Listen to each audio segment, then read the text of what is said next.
on this edition of In the Life. The winner of the Charlotte, North Carolina Young Playwrights Festival. Veteran Dennis Peron promotes marijuana for medical use. And a firefighter who sparks her own controversy on the job. And it's hard to get pregnant. Plus new parents like out-and-out spoken advice columnist Dan Savage. These and other stories on In the Life, America's lesbian and gay cultural news magazine. Swing.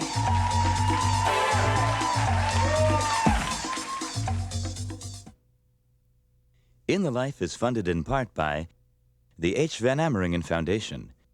Additional support provided by Michael A. Lepin, Rick Weiland, Broadway Cares Equity Fights AIDS, the Gill Foundation, the Mitchell Gold Company, in the hopes of eliminating all types of fear and prejudice,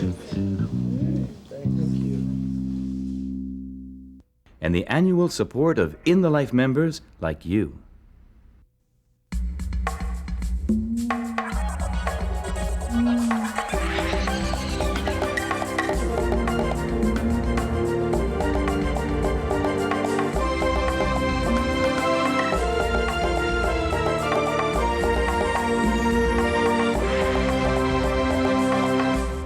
Welcome to In the Life. Hi, I'm Katherine Linton. As the gay community enters a time of great change, both in how we see ourselves and how society perceives us, we'd like to take this opportunity to introduce you to a number of individuals, gay, lesbian, and straight, who are all themselves in the midst of change, and in the process, challenging some very powerful institutions. Whether it's about medical treatment or the treatment of art, in the workplace or in places of worship, these individuals are working to transform traditional institutions in order to open many more doors to the gay community. In one segment, correspondent Jonathan Capehart explores the controversial campaign to legalize marijuana for medical use and profiles one of the leading proponents, activist Dennis Peron. And we'll visit two couples for whom life is a family affair, as correspondent Andy Hum reports on the growing number of gay men and lesbians intent on having or adopting kids. But first, the story about a gutsy 17-year-old whose play caused an uproar in her own hometown. The young woman soon found herself in the company of another well-known gay playwright by the name of Oscar Wilde, who over 100 years ago found himself battling the forces of censorship. So while controversy over art and homosexuality continues to this day, what has changed is the rapid response and total support of other gay and lesbian artists, including In the Life's own correspondent and writer herself, Tanya Barfield. I didn't listen to his jive. I knew all along. Samantha Gellar is a teenager and aspiring playwright from Charlotte, North Carolina, who recently wrote a one-act play called Life versus the Paperback Romance. The play's about a blind woman and a woman who writes paperback romances, and they fall in love. Samantha submitted her play to the Charlotte Young Playwrights Festival and was chosen as one of the 5 winners.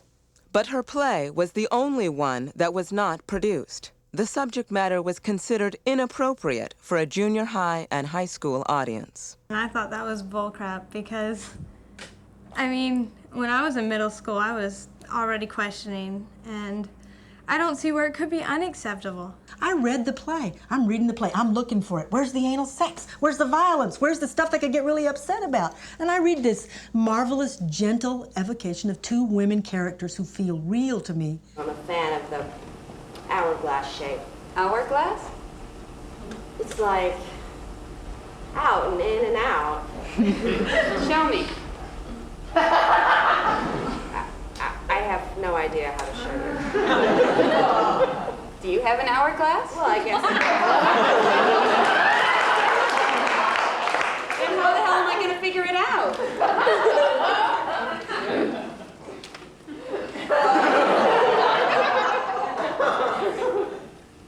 It's like that.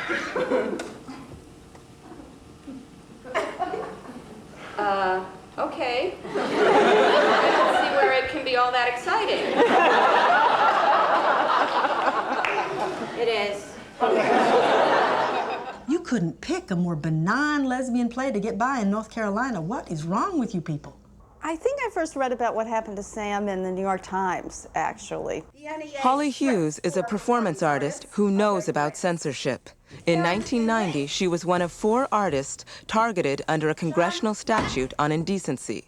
As a result, their grants from the National Endowment for the Arts were rescinded. Some people called us the NEA 4.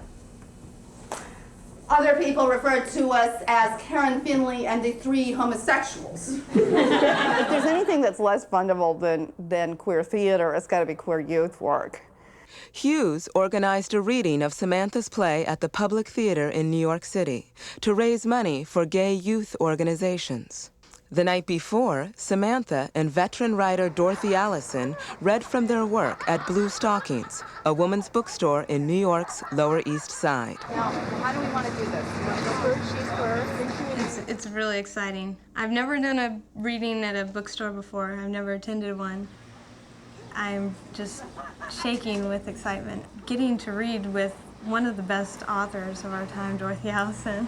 Allison, National Book Award finalist and author of Bastard Out of Carolina, had come to New York to help publicize the issue. When I was 17, I didn't know any out gay people at all. First of all, I want to say how glad I am to be here with Sam. I said, okay, I will come and help you do pre-publicity because I've been in this position. You know, I've been going along, doing my work, getting published, and had somebody slap me in my face and say, what the hell do you think you're doing? You're a dyke, which is exactly what happens. And then you feel like somebody has grabbed you, pulled the ground out from under you, and told you that the thing you want most to do in the world, you really can't and aren't allowed to do. And the guy called up and he said, you just won. You get $100. I was like, woo! That was what was surprising, that she won an award. He's like, you're one of 5 top writers. Your play will not be performed on stage. Because usually queer material, particularly in a children's playwright contest, would have just been censored. And you have 3 choices. 1, you can rewrite your play without the lesbians. And actually it was Samantha who decided she wasn't going to take this. In fact, other plays with gay content had won in the past, but the artists had always agreed to edit out the content. One last question. What is your best hope of what is going to come out of your coming to New York and the production of the reading at the public? That it will be seen by middle and high school audiences in Charlotte, North Carolina. The fact that any of this is happening, the fact that the reading's happening is just so amazing to me. And now I'm meeting the people that I just wish I could even come close to when I was a kid. Good evening, welcome. We're so glad you're here. I am Kate Clinton, and this evening I'm going to be your MC, your docent, the dominatrix for the evening. I didn't think it was going to be as big an undertaking as it started out to be. This is how lesbian organizing happens. And she says, well, if I get a certain number of names who will agree to come and do this thing, then we can get a theater. Please welcome, hold on, Leah Delaria.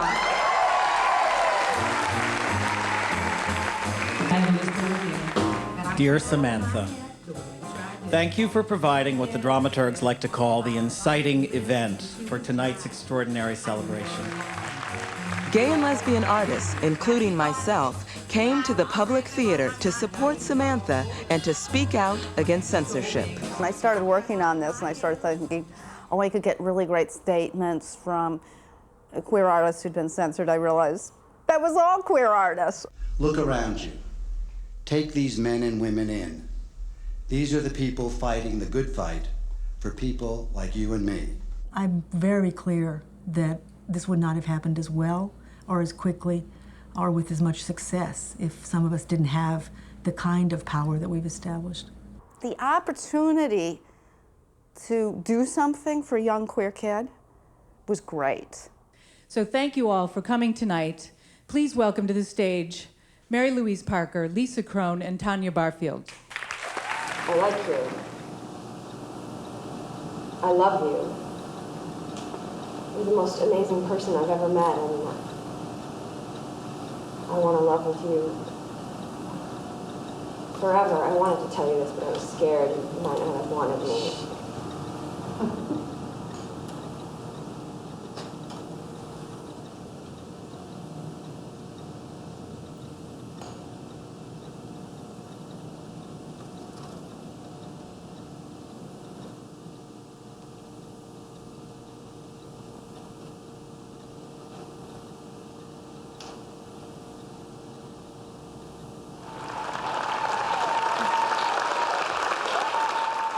Given that we don't necessarily have to be the same kind of people all the time or even agree, when we are attacked, we bond and fight back.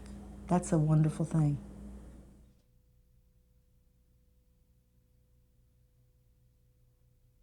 Since the publication of my novels, I have received letters from students concerned about the omission of gay and lesbian books from their school libraries. This censorship is due to pressure from conservative groups and some parents. Many schools have pulled books with information about homosexuality, from gay role models to HIV prevention, from their library shelves. This kind of censorship can further isolate gay and lesbian youth, who, according to studies, are 3 times more likely to commit suicide than straight teens. For a list of websites that offer information and resources for gay and lesbian youth, visit In the Life's website at www.inthelifetv.org. I'm Scott Heim, and you're watching In the Life.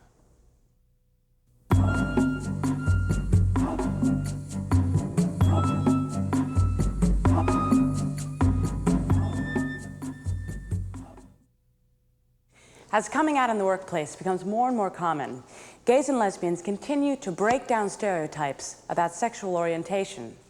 Next, you'll meet a woman who also contradicts several stereotypes about gender. Not only is Michele Kammerer a woman firefighter, she is also a fire chief, second in command at company number 63 in Venice, California. Over the years, she has climbed to the top of her profession, all while undergoing some major changes.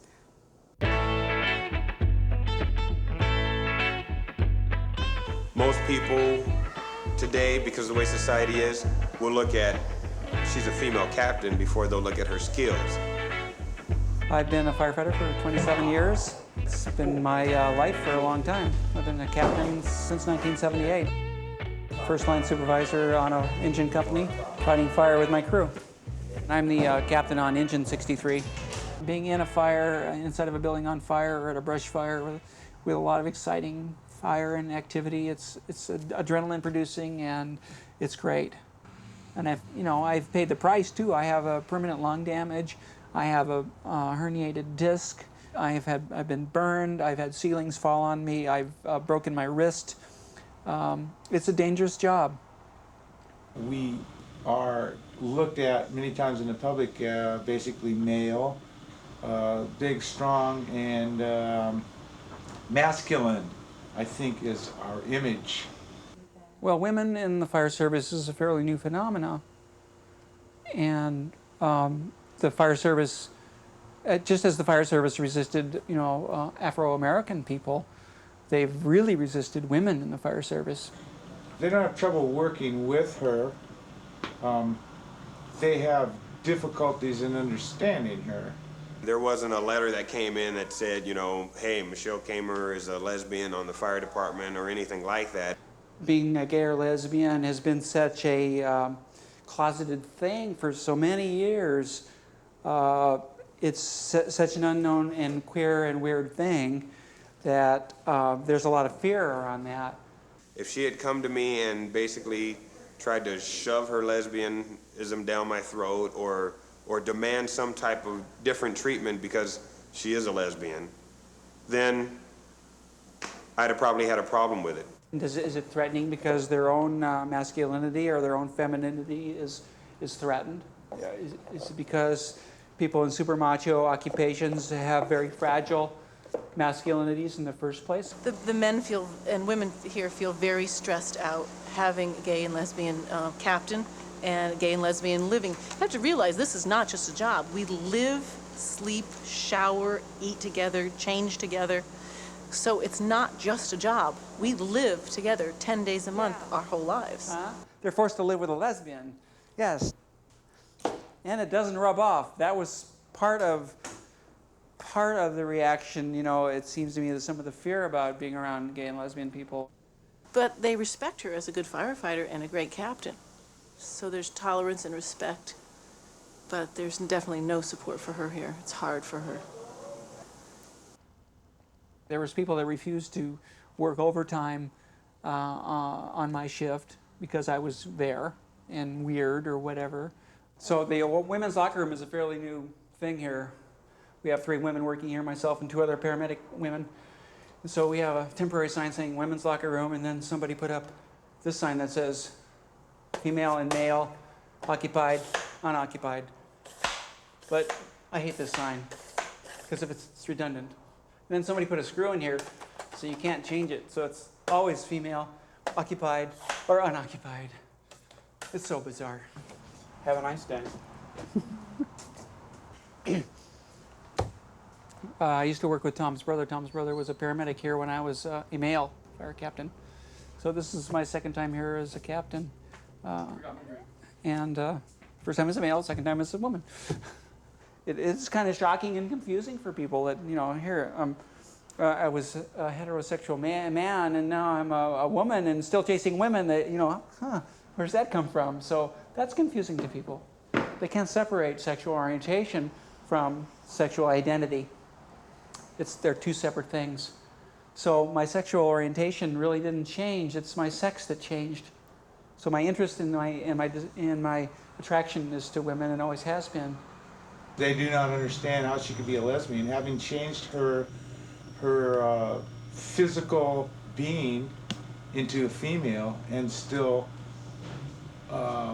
having a desire sexually towards female. This drawer reminds me of my life. It's quite cluttered. So tell us about your life. My life. Oh, wow. My life. I've had a very problematic childhood because my gender identity from as early as I can remember has been girl, woman, female. And I was born with male genitalia, and I was a normal male baby and child, and so I was extremely confused. Fearing embarrassment, shame, and being beaten, I didn't, I couldn't express myself or ask my parents or my mother to dress me up as a girl because that's what I thought I should be or who I was.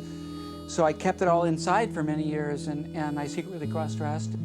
I felt certain as I grew up that it was a woman. As a woman, I am a woman.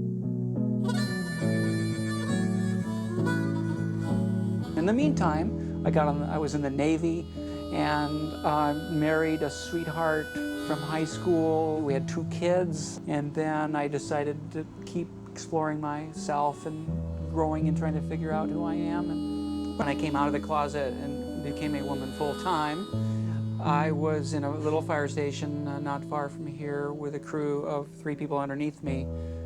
It was very difficult for them, and it's very difficult for a lot of people to make that switch. It's been hard? No, it hasn't been hard at all. She's just, it's just another person to work with as far as I'm concerned. Comfortable. It's just like something that most people don't come across in their day-to-day life, so it's a little different. We had a person the other day that could not work with her. He had some real psychological hang-ups in just being around her, just because he knew her when she was a man, and he couldn't handle it, so he had to go home. And I've had to deal with those old feelings of sharing a locker room with a man I've known for 15 years that changed into a woman, and now she has feelings for a woman, and yet I'm changing in a locker room with her. I had to deal with those feelings. I think being a lesbian was in my favor because I was far less threatening than if I had transitioned and become a woman and then suddenly was interested in dating men.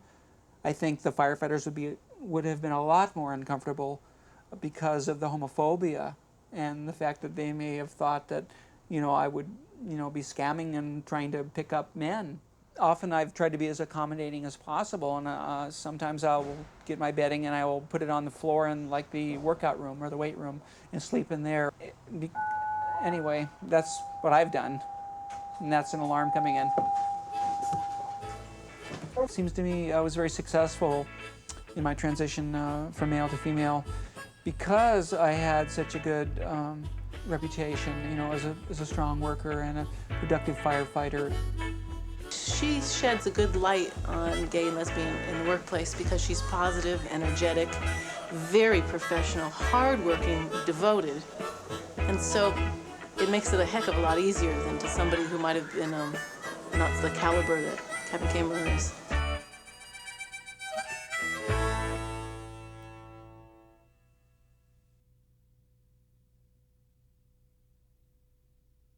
My new play, Another American, Asking and Telling, is based on more than 150 interviews conducted all over the country with straight, gay, lesbian, and bisexual military personnel.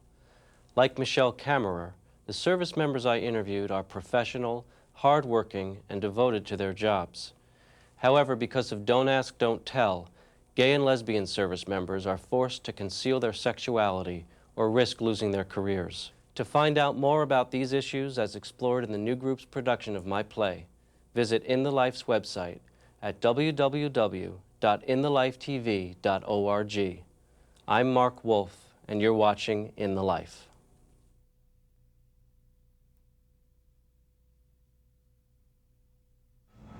One of the most controversial facets of this country's war on drugs has been the use of marijuana for medical purposes. California's Proposition 215, passed in 1996, legalizes its use as a painkiller by a patient or caregiver. Perhaps the most outspoken advocate for medical marijuana and the person behind Proposition 215 is a Bay Area gay man and AIDS activist.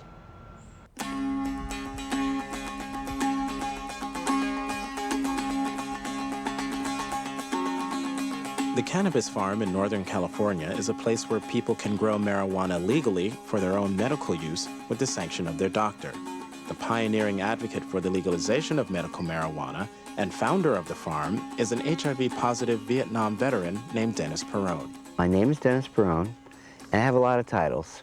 I'm the founder of the Cannabis Buyers Club. I'm the author of Prop 215. I'm an ex-candidate for governor, and now I am the founder of the Cannabis Farm. So I got a lot of titles. What do? I'm a farmer.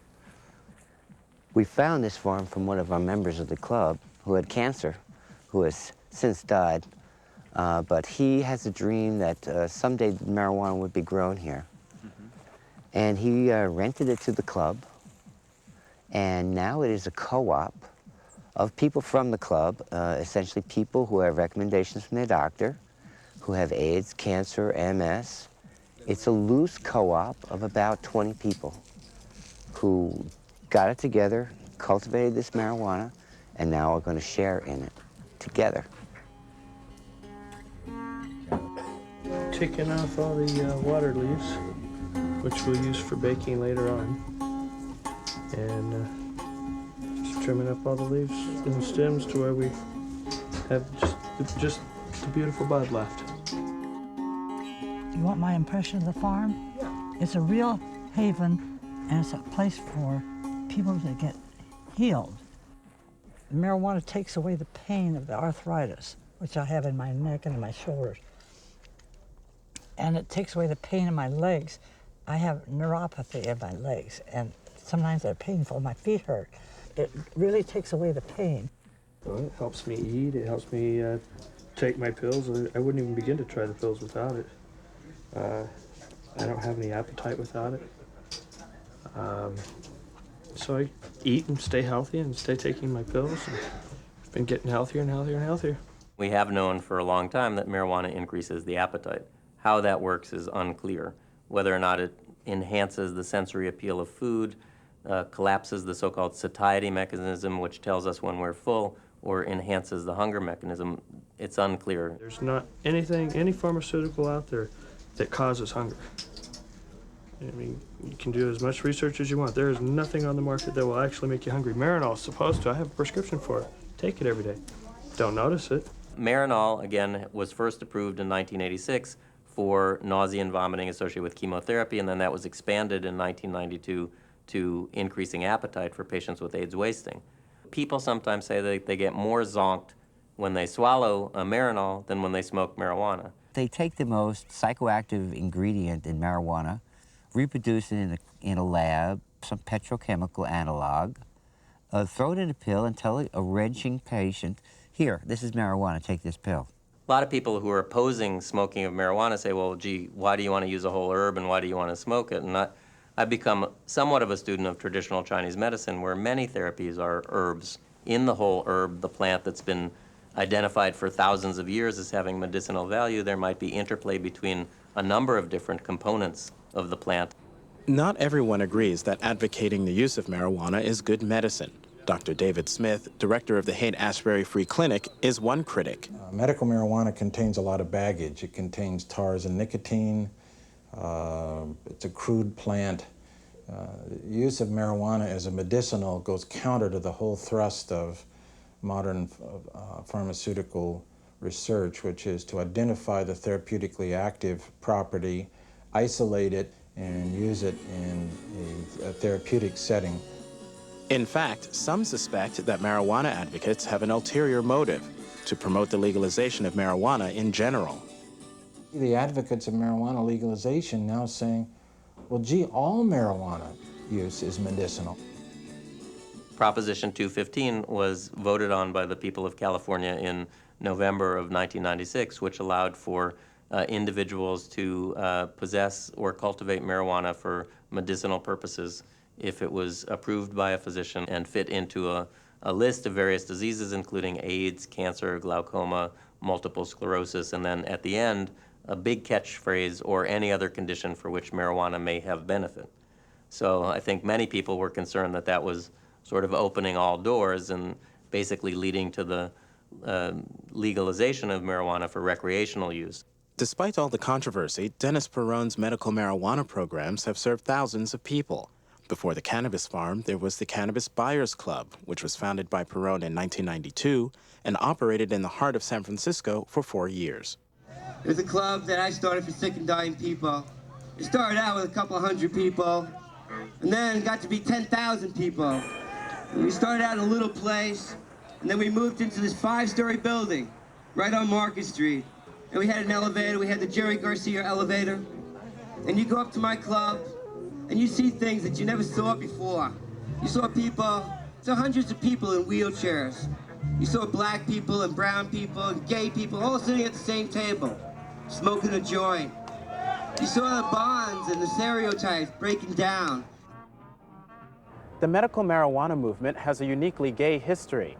Joining Dennis Peron in the battle for legalization was Mary Rathburn, also known as Brownie Mary, an out lesbian who devoted her life to humanitarian causes. Between 1979 and 1996, Brownie Mary was arrested and imprisoned 5 times for distributing brownies made with marijuana to people with AIDS. I met her in the 70s at the Cafe Flora, and someone said, hey, this old lady wants to hit a joint. We were young at the time, and I look over, and she was about 50, 60, and I said, she wants a hit? Sure, give her a hit. And it really started a 20-year relationship. Brownie Mary just died this year. She used to wheel patients back and forth to X-ray, take their blood specimens to the lab, and also bring her kids, she called them, brownies that she made with marijuana. Brownie Mary just rolled up her sleeves and started taking care of these kids that were dying of AIDS. And she, in the end, just wound up calling all of them her sons, her kids. Dennis Peron started his crusade when his lover, Jonathan West, was dying of AIDS. I started the club in memory of Jonathan West to help all these young people with AIDS. My friends were dying of AIDS. They were buying pot in the park. They were being threatened by the cops. Some of them were being robbed and stabbed. I had to do it. I had to save my friends. Hi, I'm Aiden Gillen, and I play Stuart Alan Jones in Queer as Folk, which we're filming in Manchester at the moment, and you are watching In the Life.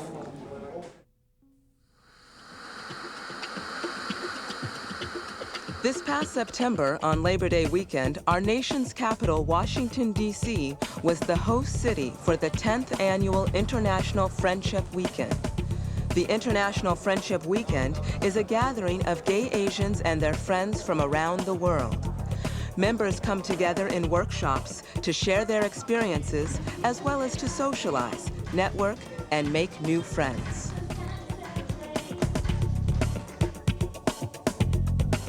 Early in October, the National Latino, Lesbian, Gay, Bisexual, and Transgender Organization, or YAGO, held its 7th annual national convention in San Diego, California, followed by its 2nd international conference in Tijuana, Mexico. The event was one of the largest political gatherings of queer Latinos, both in Mexico and in the U.S. YAGO's mission is to organize Latino communities nationally and internationally to overcome social, health, and political barriers. San Diego activist Nicole Ramirez Murray outlined some of the ways that the queer Latino community can continue to empower itself. We must elect more Latinas and Latinos to public office, from school boards to the State House to Congress and to the White House. Also in October, President Clinton and New York Senator Chuck Schumer were guest speakers at the Empire State Pride Agenda's 8th annual Fall Awards dinner. The dinner raised more than $1 million, a record for a non-AIDS-related gay and lesbian event. Empire State Pride Agenda is New York's only statewide organization dedicated to maximizing the power of the gay and lesbian vote. As President Clinton noted, that vote has become a major force in today's politics. You deserve most of the credit, and you will get more as you fight harder, but also as you are human to people who do not see you. Still to come on In the Life. You don't know how happy I am. Publisher Sheila Alexander Reid, a trailblazer for Washington, D.C.'s black lesbian community. And a story of two couples having kids and creating families, including proud parent, writer Dan Savage. But first, our next segment is from the In the Life archives, which first aired in June of 1998. In it, we profiled two United Methodist ministers who are working to make their parishes more open and welcoming to gays and lesbians. We begin our story in Nebraska, where the Reverend Jimmy Creech elicited outcries of hellfire and damnation when he performed a commitment ceremony between two women. First United Methodist Church in Omaha, Nebraska. It was here that the Reverend Jimmy Creech first drew national attention by breaking a rule. In July of 1997, I was asked to do a covenant ceremony for two women. I agreed to do so, and then in September did the covenant ceremony. A ceremony which, as of 1996, had been forbidden by the church's social principles, principles that are voted on every 4 years by the Methodist hierarchy. In '96, there was added to our social principles a prohibition of clergy celebrating, to use the language of the discipline, homosexual unions.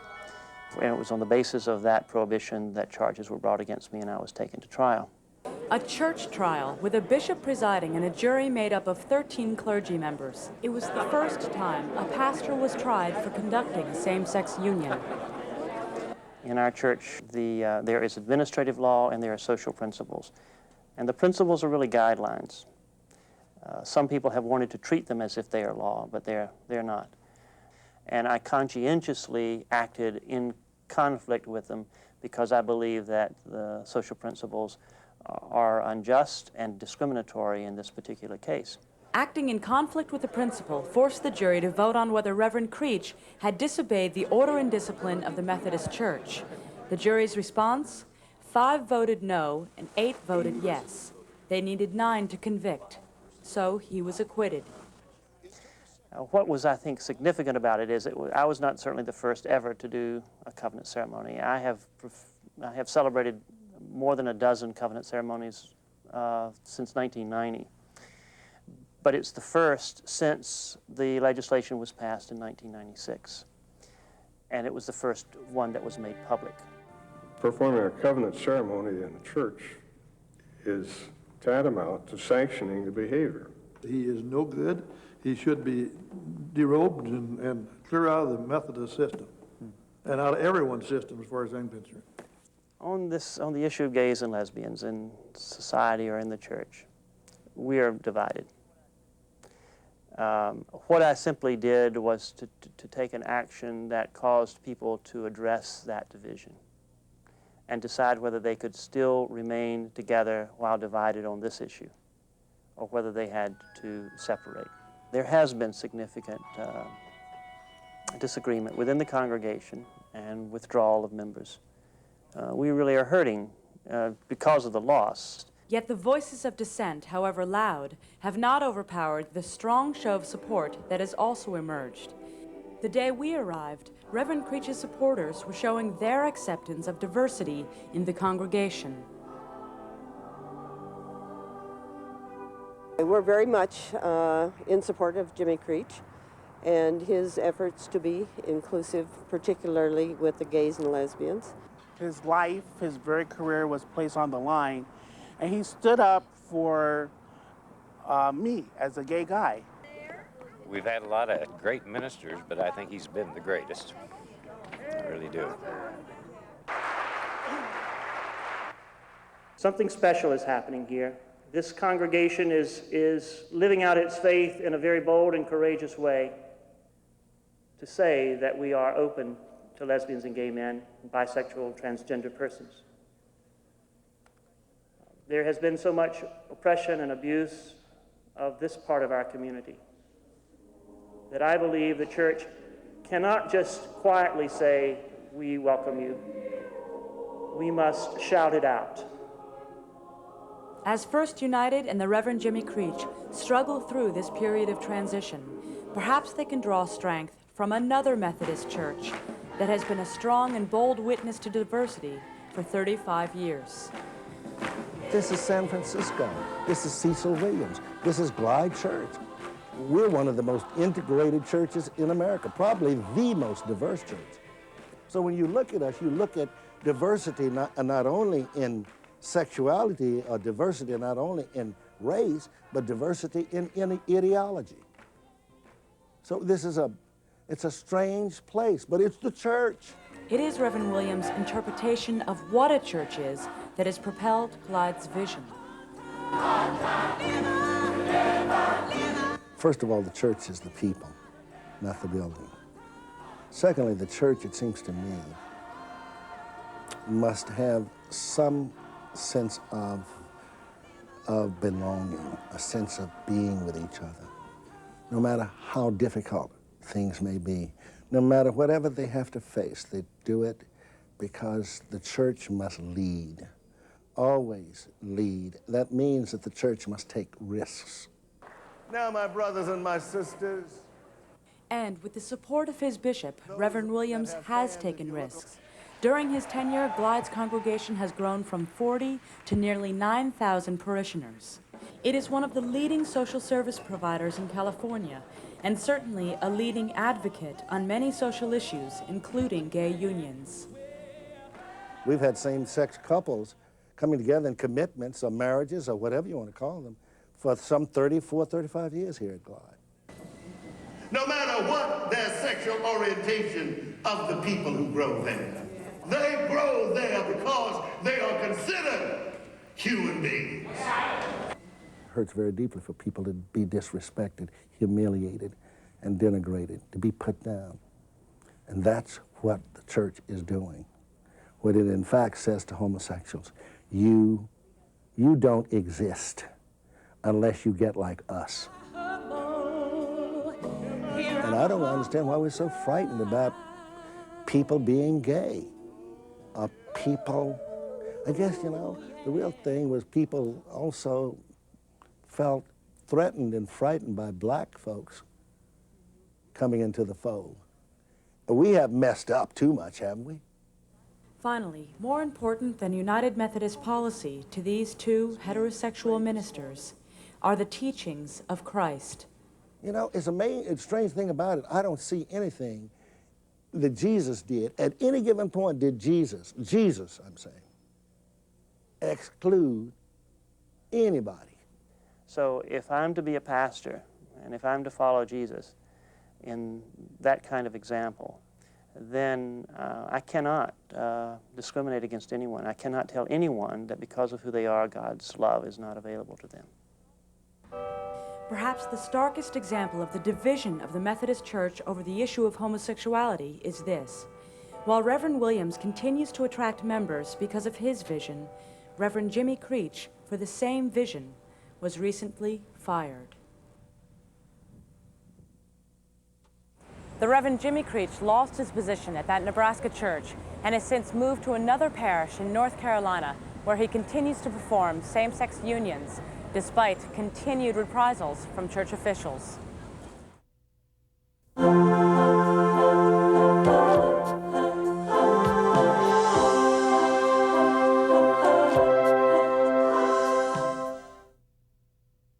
Recent studies show that as many as 14 million children in the United States are being raised by gay men and lesbians. Next, we profile two couples who are part of this growing phenomenon, the gayby boom. Seattle residents Dan Savage and his partner Terry adopted their son DJ in 1998. Dan, who was a widely syndicated columnist, humorist, and author, recently wrote about their adoption experience in his book, The Kid: What Happened After My Boyfriend and I Decided to Go Get Pregnant. We decided to have a kid because I'm allergic to dogs. So we couldn't go the usual sort of gay male offspring route. When we met, I had been talking to some lesbian friends about co-parenting, about making a baby for a very long time.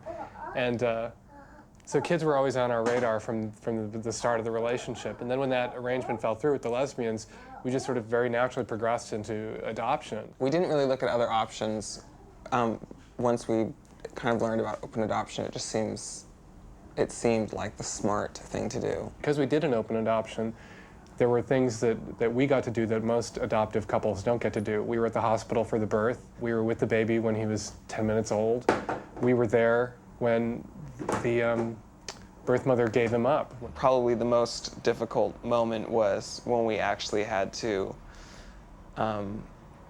sort of take DJ out of his birth mother's arms and put him in his, child safety seat and walk out of the hospital room and down the hall and to our car with him right after he was born. Our birth mother has legally enforceable visitation rights 4 times a year.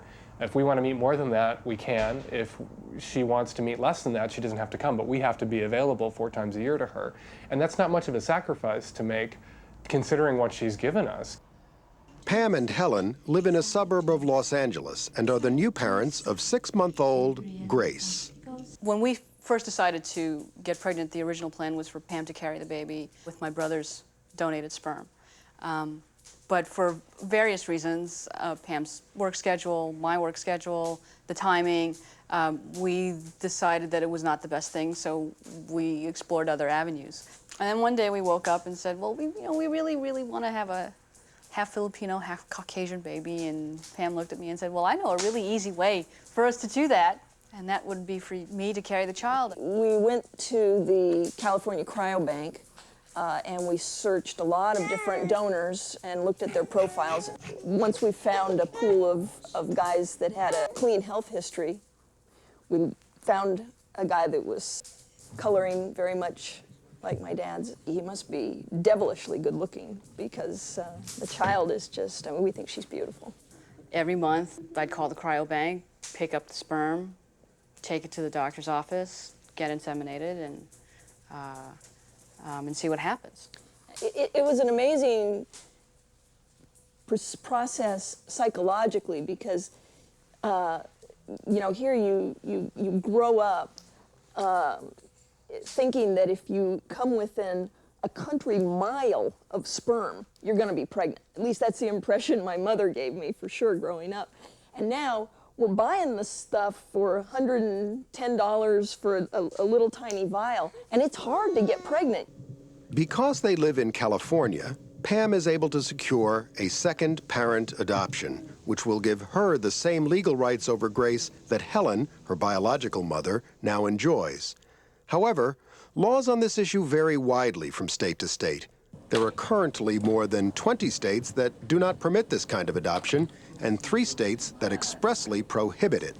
They do the paperwork exactly as though Helen were giving up all her rights to the child, but they attach a rider that says, except the birth mother is not giving up parental rights. It's roughly the same amount of paperwork you'd need to do to close a transaction on a $100 million commercial building. It's an unbelievable amount of paperwork. Though Dan and Terry had DJ baptized in a Catholic church, neither considers himself very religious. Pam and Helen, on the other hand, are both very active in their church and hope that their faith will guide them in raising Grace.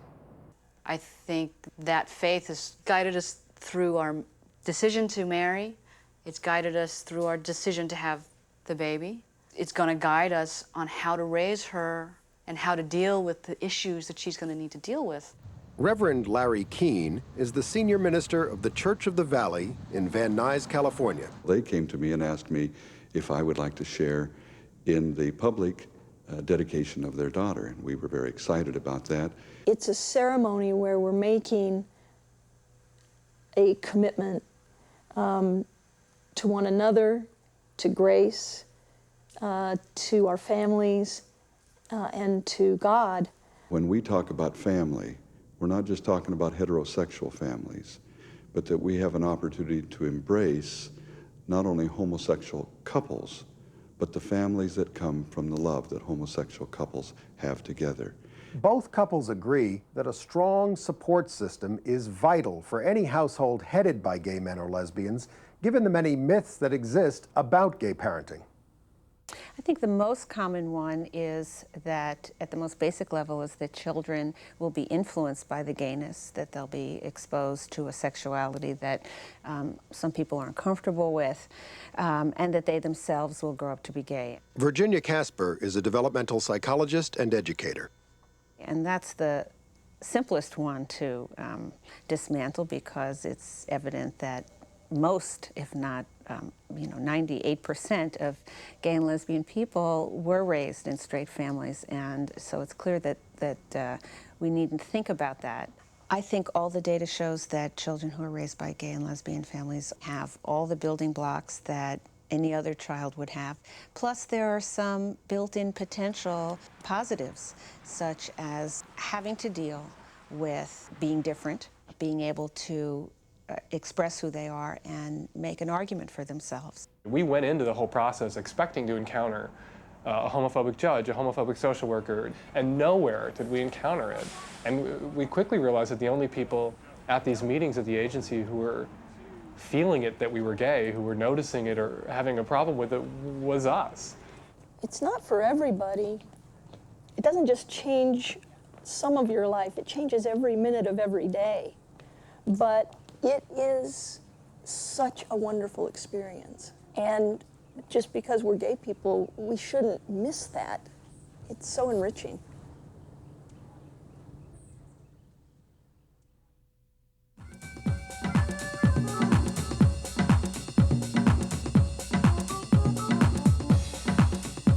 According to the Family Pride Coalition, there are more than 14 million children being raised by gay and lesbian parents in the United States.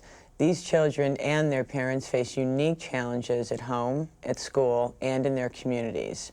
For a list of organizations that offer support, information, and resources for gay and lesbian families, visit In the Life's website at www.inthelifetv.org.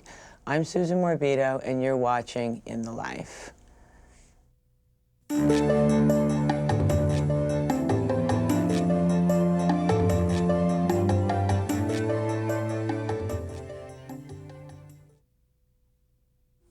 As the gay community continues to change and evolve, many people of color still sometimes struggle to have their own voices heard.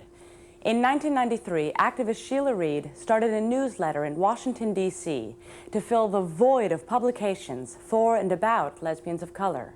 Existing magazines didn't quite fill the need that we had. It wasn't the fact that they were ignoring black lesbians, but they were from a white male perspective. Similar to the Washington Post is from a white male perspective. It's just a reality.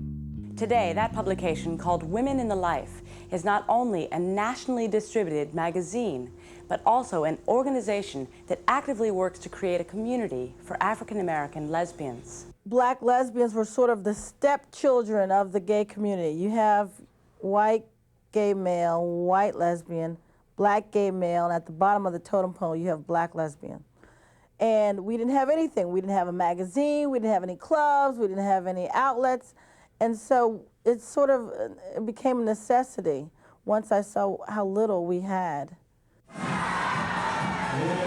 I had been throwing parties with my brother for years at our parents' house whenever they went out of town. That's what we did as teenagers. So we were very familiar with how much liquor to buy for a party, where to set up the DJ, how much room you need for a dance floor, and how to market it. The key component to any Women in Life event is the women themselves. Typically, the woman's over 25, she's educated, she has some ambition, she has some drive, and she's interested in meeting other people like that. Sheila Alexander Reid is an account executive at Washington City Paper and brings those business skills to Women in the Life. Now, with 1,300 members, Sheila was able to hire her first paid staff person, Diana Kenlow. Usually the first question is, when's the next party? We get that all the time. Women in the Life also brings people together through poetry readings. Earrings, just a swing. That's a very small, minuscule part of what we do, but it's really, really important. The curve of your tongue, the most aesthetically pleasing thing since sun setting on beaches, the taste of summer solstice, I cannot believe. It's a women's space, not that men aren't welcome, but it's a space that's safe for women, which is very important.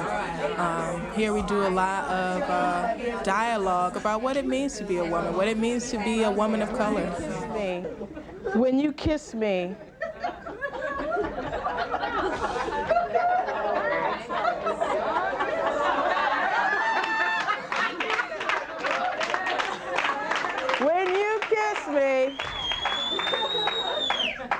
when you kiss me, I become a language perfectly spoken. Women love it. The people who come, they come with a serious regularity. Writing has saved my life in a lot of ways, because there are a lot of things that I express. I'm a pretty quiet person, so I don't express things openly, and it's the best way for me to express everything that I feel. As long as we have a space, as long as Women Life is in existence, I'm going to make sure that we always keep that poetry going. If we have to bring it over here to my house, we will do it, because I think that we are, as a community, at risk of destroying ourselves. And I think that this is something that we have to do to preserve ourselves, just to survive. Sheila is most proud of publishing Zora's Journal, the personal stories of lesbians of color with breast cancer. That project gave Women in the Life a purpose, just beyond entertaining. If you can get these people to read this, stop partying just for a minute to read something that could save your life, it becomes empowering.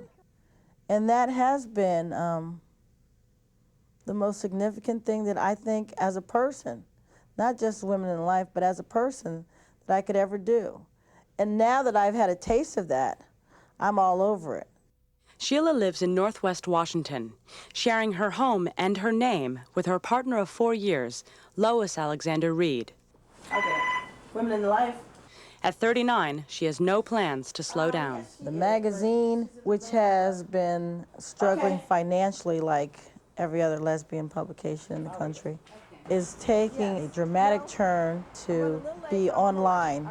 If you think about it, there's nothing out there on a huge level of that type that is strictly lesbian only. Not just black lesbian, but lesbian only. And I think that that is a huge market. I get emails from people in Germany, Iraq, Iran, and they all want to know, can they get a subscription to the magazine? And of course, the answer is yes.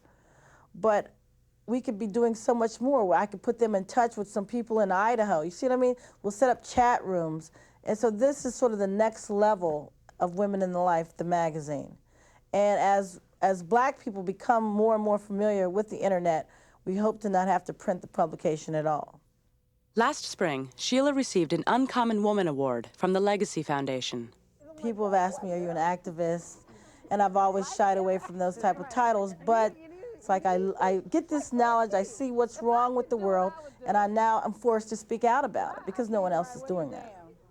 So defining myself, so a person who's very driven, Black woman who loves women, who's very driven. That's how I would define myself. From all of us at In the Life, thank you for watching, and we'll see you next time.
In the Life is funded in part by the H. Van Ameringen Foundation.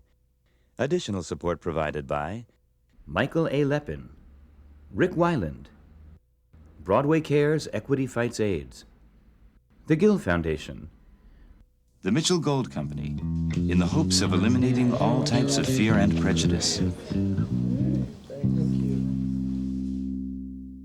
and the annual support of In the Life members like you.